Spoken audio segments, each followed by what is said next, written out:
All right, guys, D Handyman here checking in. And right now, I'm showing you guys how to change out the bathroom faucet. And the first step you want to do is go ahead and turn your water off.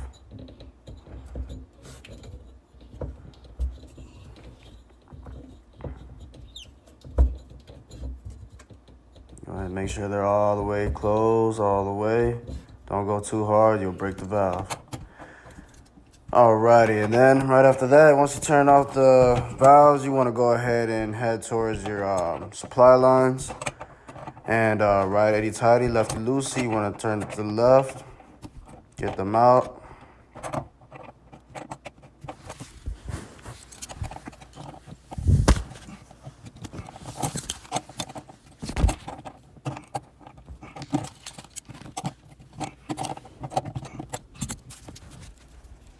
Alrighty, go ahead and take those guys out. Right now, the next thing you want to do once you take them out is want to go ahead and get to your pop-up assembly. You want to make sure that that paper, I was just using it so that water that's left over at the top of the supply line is dried off and don't fall on my face. So then after you take the supply lines, you take off the pop-up, which I'm about to show you right now. But what I was doing was loosening up. I was just tightening up that rod up because for some reason it was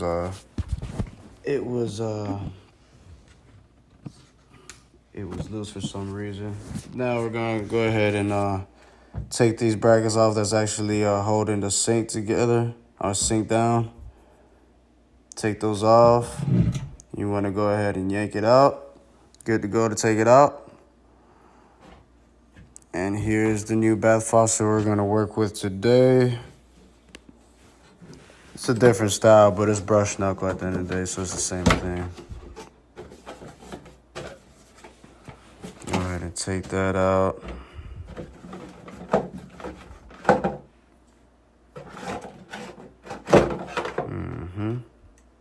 And this same layout has the two little threads on the hot and cold side, so you can screw in your water supply lines.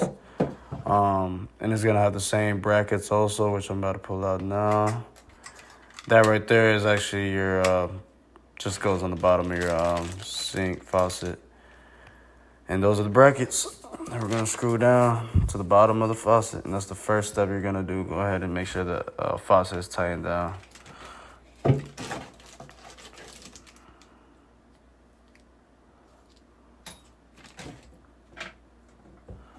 Allen wrench. Sometimes you need that to for your cartridges or your in this case the rod that goes to the pop-up assembly that closes up the stopper. That was needed for that. So, but 9 times out of 10, you really don't need no Allen wrench to install a bathroom faucet. There goes the rod that lifts the stopper up and down. Go ahead and put that in there. Now we're gonna go back down and we're gonna start putting our brackets together. Hold that faucet down nice and tight.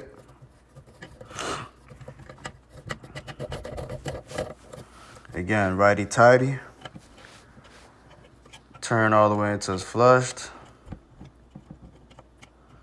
We're on to the second one.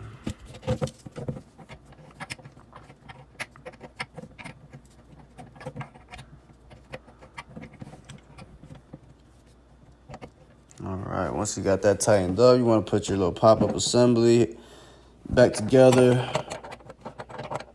Just slide that up, righty-tighty, twist that knob until it tightens up to that the rod. Then you want to connect it to the second rod that's hanging down there. But right now I'm just going ahead and put the water supply on. So what I did, I just didn't put the rod on the second rod together just yet, only because so I can move that around, because putting your supply lines sometimes can be hectic trying to deal with all that stuff in the middle. So again, put your water supply lines back on, righty-tighty.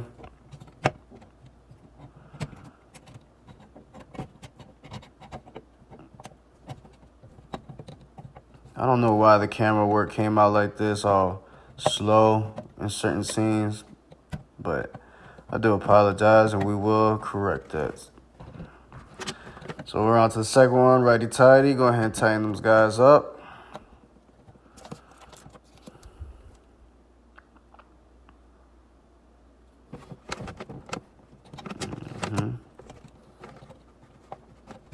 I'll make sure it's all the way flushed in there till you can't turn it no more. Don't want any leaks. All right, now we got it in there. We're gonna check for leaks. No leaks, we're good to go. Awesome. Bathroom faucet installed. Turn off your water, clean up after your mess, and you're good to go. Cause that might be the crack that they've been searching for a while. You could say I'm traumatized ever since I was a child. Diagnosed PTSD from folks doing me foul. I'm still holding it down, they wait on me to drown. Sometimes I be in my head, feel like I've been counted out. That's why when I count this money, I be